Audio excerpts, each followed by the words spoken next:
यशवा उसका चौथा बाब और उसकी पहली आयत से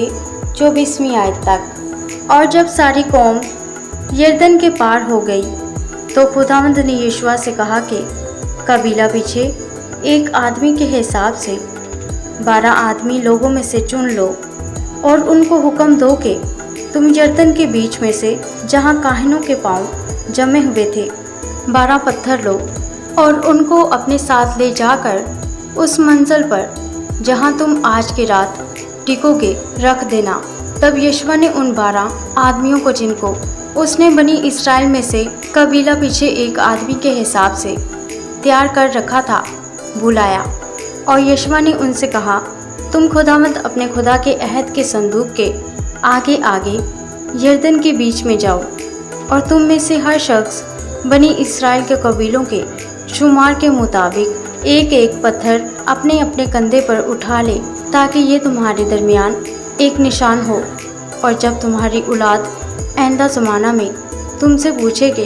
इन पत्थरों से तुम्हारा मतलब क्या है, तो तुम उनको जवाब देना कि यरदन का पानी खुदावंद के अहद के संदूक के आगे 2 हिस्से हो गया था, क्योंकि जब वो यरदन पार आ रहा था तब यरदन का पानी 2 हिस्से हो गया। यूँ ये पत्थर हमेशा के लिए बनी इस्राएल के वास्ते यादगार ठहरेंगे। चुनाचे बनी इस्राएल ने यशवा के हुक्म के मुताबिक किया और जैसा खुदावंद ने यशवा से कहा था, उन्होंने बनी इस्राएल के कबीलों के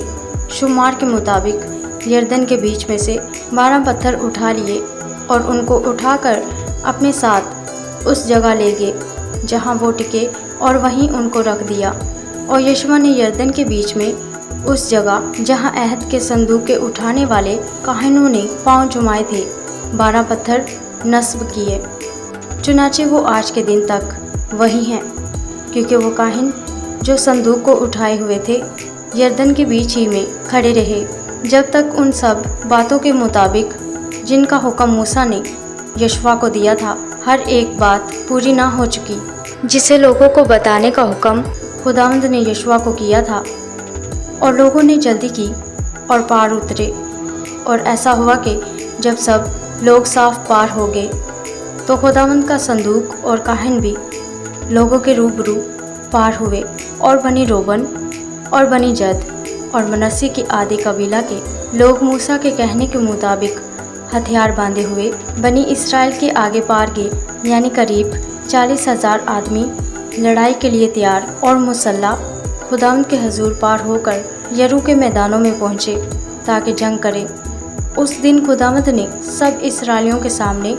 यशवा को सरफराज किया और जैसे वो मूसा से डरते थे वैसे ही उससे उसकी ज़िंदगी भर डरते रहे। और खुदावंद ने यशवा से कहा कि इन काहिनों को जो अहद का संदूक उठाए हुए हैं हुक्म करके वो यरदन में से निकल आए। चुनाचे यशवा ने काहिनों को हुक्म दिया कि यरदन में से निकल आओ। और जब वो काहिन जो खुदावंद के अहद का संदूक उठाए हुए थे यरदन के बीच में से निकल आए और उनके पाँव के तलवे खुशकी पर आ टिके, तो यरदन का पानी फिर अपनी जगह पर आ गया और पहले की तरह अपने सब किनारों पर बहने लगा। और लोग पहले महीने की 10वीं तारीख को यरदन में से निकलकर यरू की मशरकी सरहद पर जलजाल में खैमाजन हुए। और यशवा ने उन 12 पत्थरों को, जिनको उन्होंने यरदन में से लिया था, जलजाल में नस्ब किया। और उसने बनी इस्राएल से कहा कि जब तुम्हारे लड़के आइंदा ज़माना में अपने अपने बाप दादा से पूछें कि इन पत्थरों का मतलब क्या है, तो तुम अपने लड़कों को यही बताना कि इस्राएली खुशकी खुशकी होकर इस यरदन के पार आए थे, क्योंकि खुदावंद तुम्हारे खुदा ने जब तक तुम पार ना होगे यरदन के पानी को तुम्हारे सामने से हटाकर सुखा दिया, जैसा खुदावंद तुम्हारे खुदा ने बहरे कुलसम से किया कि उसे हमारे सामने से हटाकर सुखा दिया, जब तक हम पार ना होगे,